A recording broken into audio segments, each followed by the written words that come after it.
In an internal note circulated in February 2026, Instagram head Adam Mosseri wrote that employees are, and I quote, more creative and collaborative when working together in person.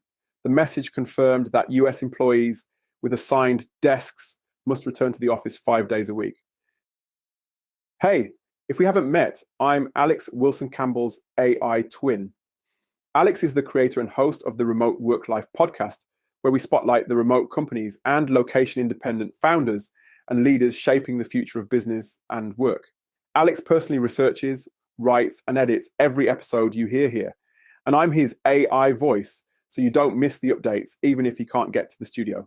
A February policy change at Instagram is now placing one of the strictest return to office rules inside Meta's wider organization.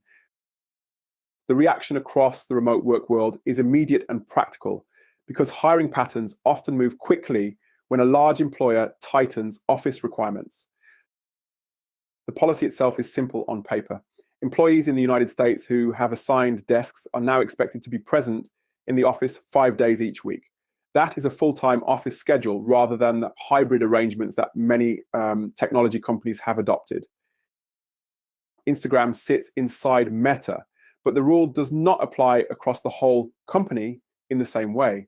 Facebook and WhatsApp teams are still operating under Meta's broader hybrid structure, which asks employees to work from the office 3 days per week.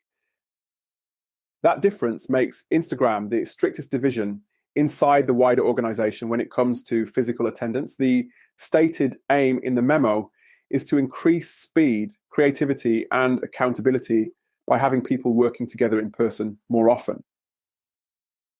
Policies like this do not exist in isolation.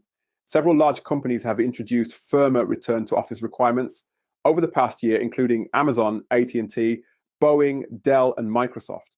The specifics vary by organization, but the direction of travel is similar. Research tracking workplace policies shows how widespread those shifts have become. One survey reports that 53% of workers say they or someone they know were required to return to the office during the past year. In 2024, that figure was 23%. For employees inside those organizations, the practical impact often appears first in day-to-day routines. Commute times return to the calendar. Childcare schedules need adjusting. Teams that previously collaborated online are expected to be in the same building at the same time.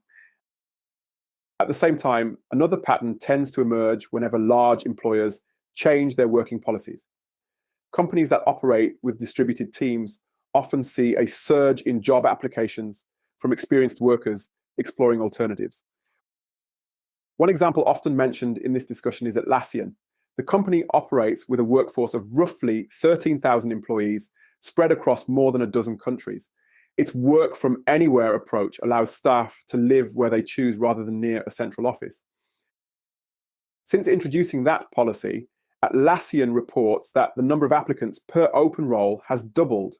The change in application volume is one of the clearest operational signals that policy decisions in large firms can influence the wider hiring market. Another distributed company seeing similar interest is Deel. The firm provides payroll and compliance infrastructure for global teams and runs as a remote organization itself. Chief Executive Alex Bouaziz described the situation directly in a recent comment. A lot of the companies going back to the office are leaking talent to us, whether or not they want to admit it. From a recruitment perspective, the mechanics are straightforward. Engineers, designers, marketers, and product managers who prefer location flexibility begin exploring roles that allow them to keep that flexibility. The scale of that preference is visible in several workforce studies. One dataset indicates that 64% of remote workers say they would either quit immediately or start searching for another job if their employer removed remote or hybrid options. Another piece of hiring research from Robert Half looks at the preferences of job seekers more broadly. In that survey, 16% of candidates say their first choice is a fully in-office job. 55% say they prefer hybrid arrangements. For distributed companies, those numbers translate into a wider candidate pool when large employers tighten location requirements. Instead of competing only with other startups for talent, they begin hearing from people currently working inside major technology firms and global corporations. The effect is particularly noticeable for specialized knowledge workers whose skills are portable across companies and industries. Software engineers, product managers, and senior marketers often have multiple employment options, which allows them to weigh working arrangements alongside compensation and career growth. When one side of the market becomes more restrictive, the other side sometimes sees a temporary advantage in hiring. Founders running distributed companies often describe these moments as unusual recruiting windows where experienced candidates suddenly become available. One article published on remotefounder.com described the situation in blunt terms. The piece stated that founders running remote-first startups may be looking at the best recruiting opportunity in a decade. Whether that proves accurate over the long term is still uncertain. What is clear right now is that workplace policies continue to diverge across companies rather than moving toward a single standard model. Some organizations believe physical proximity increases collaboration and speed. Others design systems around distributed teams and asynchronous communication.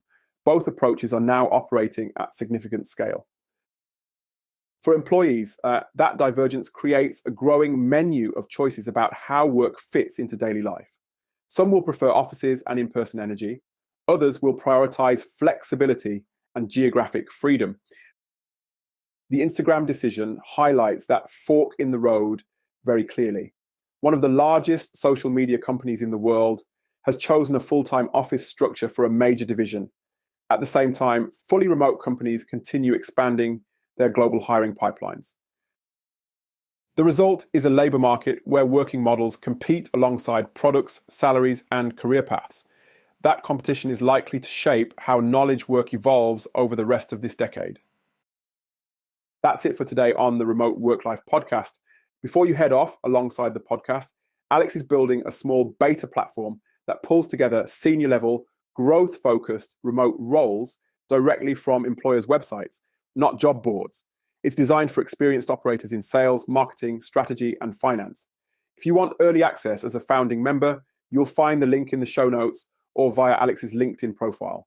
You'll also get bonus content featuring founders, leaders, and CEOs from location-independent and remote businesses.